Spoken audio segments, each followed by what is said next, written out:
Yesterday, rumors surfaced that Leafs general manager Kyle Dubas has called the general manager of the Chicago Blackhawks in regards to Patrick Kane and the possibility of a trade there. Could we see one of, if not the greatest American hockey player of all time in a Toronto Maple Leafs uniform next year?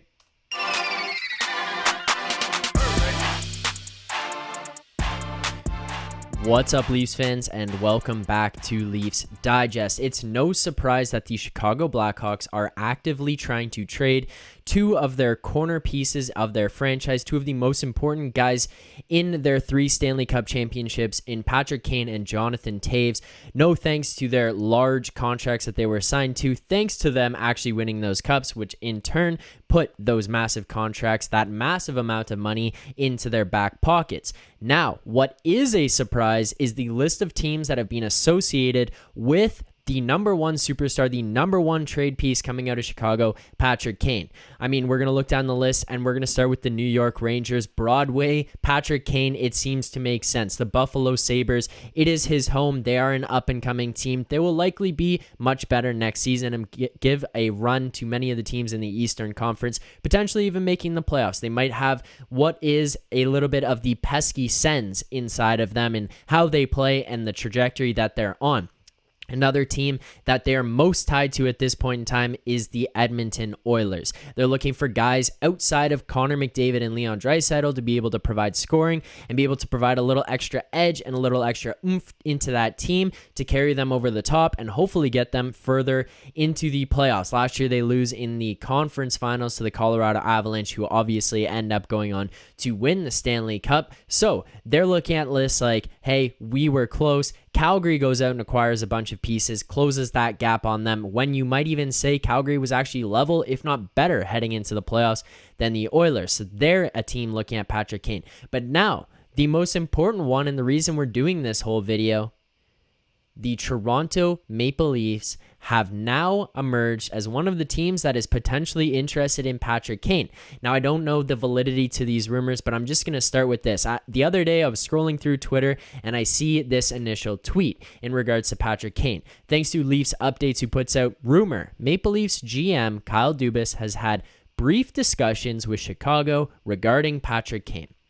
Now, I do not know whether these are true. I honestly looked at this and was like, this is not a reliable source. This means nothing, which, hey, it honestly still may mean nothing. But then it wasn't until shortly after that I was scrolling through Twitter yet again, and I see this, thanks to a prominent member of NHL media, Paul Bissonette, with a sneaky little tweet out there, quote tweeting that original tweet with the eyes and hashtag Leafs Forever. Does this mean anything? I will straight up tell you, no, it does not.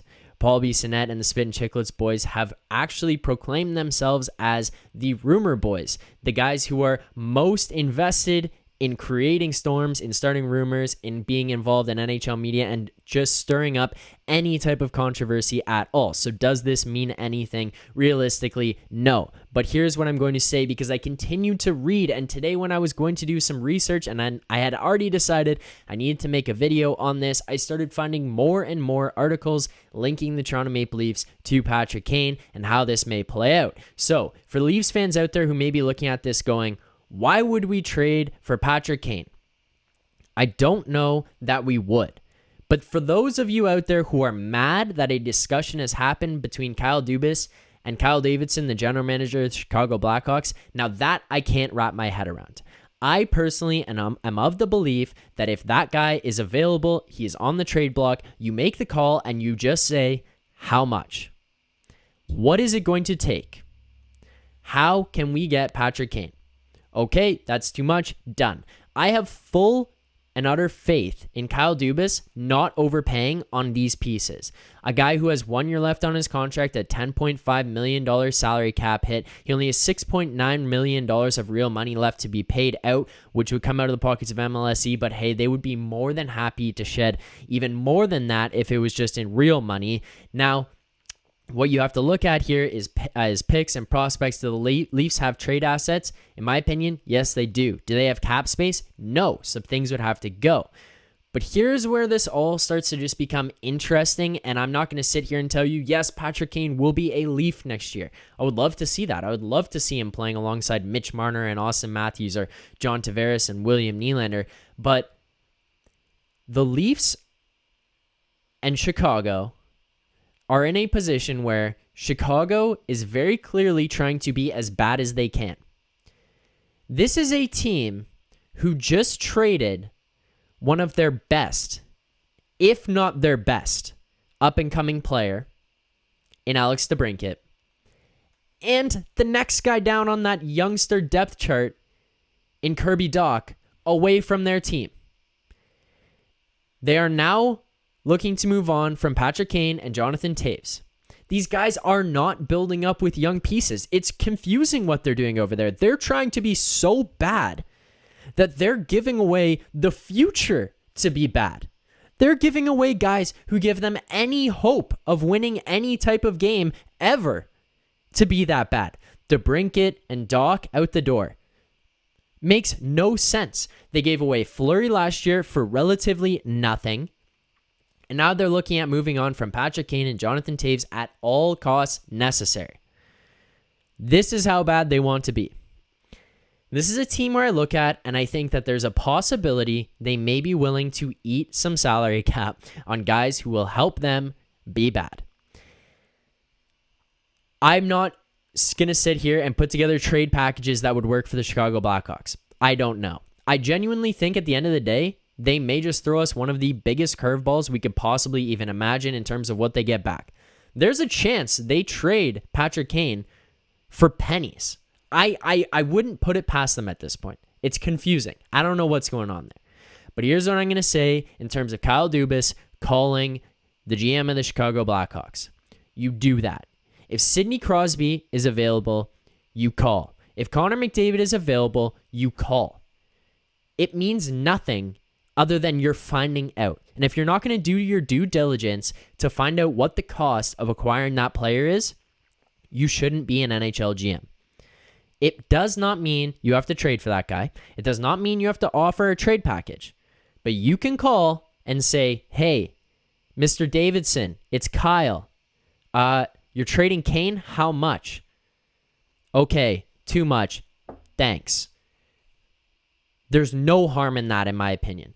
Patrick Kane is one of, if not the best American hockey player of all time. The guy has 3 Stanley Cup championships. He is a Conn Smythe Trophy winner. He's a Rookie of the Year. He's won the Art Ross. He's won the Hart Trophy. This guy's over point per game in his career. And oh, guess what? He had 92 points in 78 games on a god-awful Chicago Blackhawks team last season. If you're not calling to find out how much that's going to cost, you should not be an NHL GM. That's just my opinion. So I don't know if he's going to come here. I don't know what it's going to take. But I will say if the Leafs are involved in this trade, it will require a third party. You're likely looking at a scenario where Chicago eats approximately 50% of that 10.5, and then the third party team would eat approximately 50% of that 50%, leaving the Leafs with around 2.625 best case scenario. So in all likelihood, in this event, you are going to have to give up some type of picks and potentially, hopefully, likely roster players, i.e. Justin Hulls, Jake Muzzins, Alex Kerfoot, maybe even someone who's better than that in order to move money out of this organization. And I would be fine with that. But I do want to preface this by saying I do have faith in Kyle Dubas. He would not overpay on a deal with Patrick Kane, a guy who has 1 year remaining. He's only 33 years old. I think there's a lot of upside in trading for a guy like this. I think he's a guy who can get you over the hump. But I don't think Kyle Dubas would overpay. Someone who I do think might overpay is buddy over in Edmonton, Mr. Ken Holland, who is desperate for any type of success with that Oilers team. I think he may overpay. I do not think Kyle Dubas will, but I will just say, if you're going to call, if he's available, you might as well call. There is no harm in that, in my opinion.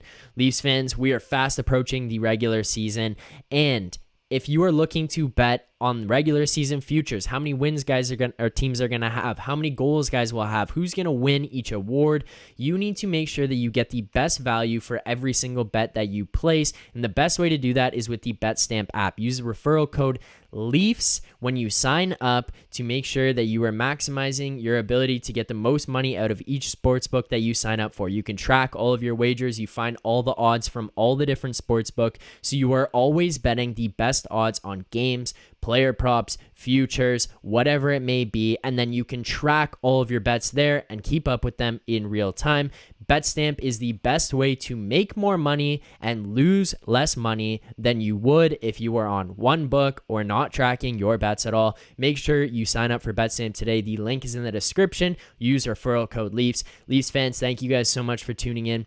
We greatly appreciate it, and some more exciting news as well. If you guys are fans of the Jays, make sure you go check out Blue Jays Digest. They have recently launched, talking about the breakdown of the Jays' most recent series against the New York Yankees. Head on over there, throw them a subscribe, throw them a like, tell them Leafs Digest sent you, and then as always, make sure to go support the people who made this happen over at Raptors Digest with Ben Rogers and Riker. Go throw them a sub. Go throw them a like if you guys are fans of the Raptors. Big things coming from the Digest media community. So make sure you throw a like and sub on this channel as well. Thank you guys so much for tuning in. We will see you guys after the next video.